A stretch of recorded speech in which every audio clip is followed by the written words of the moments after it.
President Obama famously said in 2012, after the Colorado and state of Washington votes, when asked, were they going to interfere, he said he had bigger fish to fry. And has been quite clear that there are other things that are perfectly legal that are more problematic and dangerous.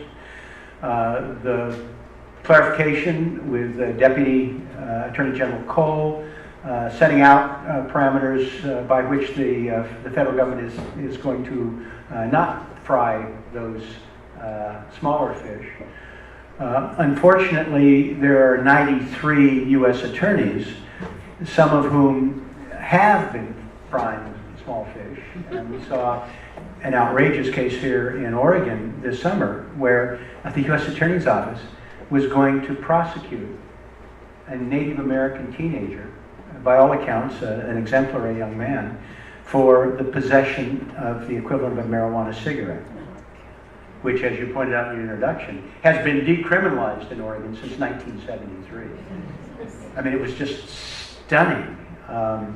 And several others in the delegation were inquiring as to what their prosecutorial priorities are. Are there not any drug kingpins, organized crime, white-collar crime? What the hell are you doing? And they ultimately dropped it. But there is absolute schizophrenia with the DEA, which is out of step with the president and his pronouncements.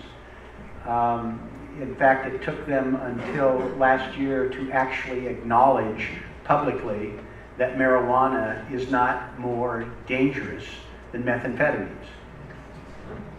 A stunning admission on their part. But you've seen maybe the weekend news in the Washington Post that talked about the failures of DEA to deal with the opioid epidemic that is literally killing tens of thousands of people in recent years. I think we're in a situation where Secretary Clinton, if she's elected, will build on that. I think she is quite open to dealing with fixing the two big problems that the industry has in terms of taxation and in terms of banking, and allowing the states to go their separate ways. I am optimistic that Congress will make the job easier, but I think a Clinton administration will build on the foundation and perhaps move it a little further. And a Trump one? I don't know. I mean, this is a man who doesn't agree with himself hour by hour. And as God is my witness, if he said that he was either going to prosecute or legalize, we don't know what he would say the next day.